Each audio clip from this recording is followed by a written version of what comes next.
tsy ny fahombiazana raha materialy no mahatena kristiana.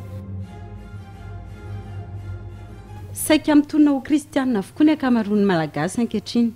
Kristiana satria nahoana? Satria miantso indraindray ny anaran'ny tompo, mamonjy trano fivavahana rehefa lahady, tsy manadino fotoam-bavaka kely rehefa misy lanonana, na ankafaliana izany na ihany koa misy alahelo. Kristiana kosa satria manana andraikitra iray eo anivon'ny antoko-pivavahana iray. Rehefa tena zoina nefa dia vitsy ny kristiana marina, satria raha Jesosy Kristy no mamaritra ny atao hoe mpianana na kristiana dia hoy izy. Ary nantsony anantona azy ny vahoaka ambany mpianana dia hoy izy taminy, raha misy tahanaraka dia aoka izy andany tenany sy hitondra ny azy fijaliana ka anaraka. Azo antoka fa raha amin'izao fotoana izao Jesosy Kristy nanao izany antso izany dia betsaka no andositra, satria tsy izany nampanantenan'ireo mpitondra fivavahana ankehitriny azy. Ankehitriny tokoa mantsy dia ny hoe firoboroboana, ny fisondrotana, ny fahombiazana no ampanantenana olona hivavaka dia lasa fiteny sy fiarahaban'ny olona no hoe ho ambony ho zanaky ny fahalebiazana ao amin'ny tompo handresy sy ireo maro tsy voatanisa.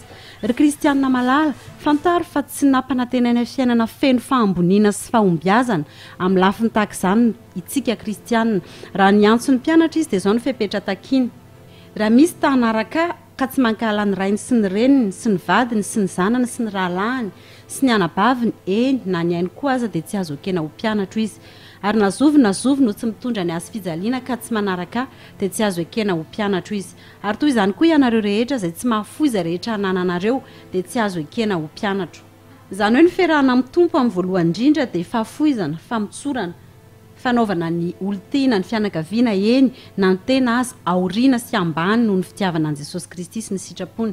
Ny fiarahana aminy dia fanetretena, fandavana izay tiany ny tena, fandavana izay mahafinaritra ny tena fa fiheverana ny sitrapony sy izay tiany isan'andro isan'andro.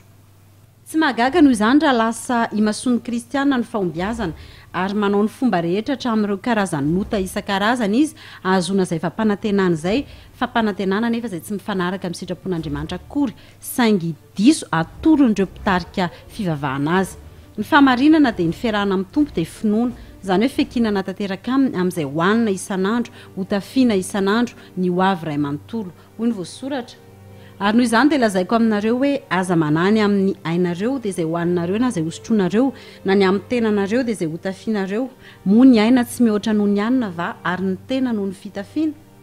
Ny fahombiazana ao amin'ny tompo dia tsy miankina velively amin'ny fahatakarantsika ny lalan'ny fahombiazana torindreo antoko-pivavahana samihafa, fa ny finoana fa Andriamanitra ray dia tsy miaro zavatsoa ho an'izay matahotra azy ary mikarakara ny zanany sy izay mandeharaka ny sitrapony.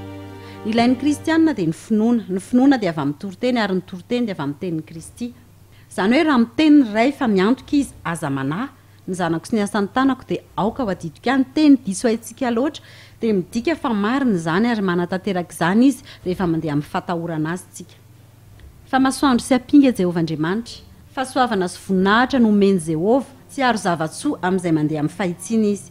Ny tokony ataon'ny kristiana izany dia miala amin'ny fahotana, mandeha amin'ny fatahorana azy ary dia ny tompo hanome tsikelikely ny zavatra ilainy isan'andro. Mahatoky ny tompo ka tsy hamitaka fa rehefa mino sy matoky azy ny kristiana iray na inona fasahirana ny firenena sy olana mandalo dia miaina ara-dalàna araka ny tokony ho izy ny zanany. Hoy ny voasoratra hoe efa mba tanora ihany aho ary efa antitra ankehitriny fa tsy mbola hitako izay marina nafohy na ny zanany nangataka-kanina, miantra mandrakariva izy ireny ka mampisambotra ary ny tarana no tahiana. Ny zava-misy mantsy dia mibahana loatra amin'ny toeram-pivavahana ny resa-bolaka lasa vaindondra rano mpino ihany koa. Ny resaka ny torotena izay ataon'izy ireo dia manjary mifantoka manontolo amin'izany, hany ka mahatsiaro tsy ho voavonjy, tsy tena kristiana marina ny maro rehefa tsy mitovy amin'izay tia sehoseho. Raha fitiana ny fiaina kristiana dia tsy fahombiazana sy fisehoana ivelany, fa fahombiazana ara-panahy, fanekena ny sitrapon'ny ray, indraindray ao anaty fahoriana, indraindray anaty fisedrana. Tsy natao mpanan-karena mpanefoefo ny kristiana fa miaina amin'ny finoana izay omeny isan'andro. Ny fiainana kristiana dia midika fanetretena, fiafiana, fahatsorana, fa tsy fananan-karena na fisehoana ivelany na fizaozahoana. Amindra fo amintsika ny tompo ary hanazava ny tsirairay.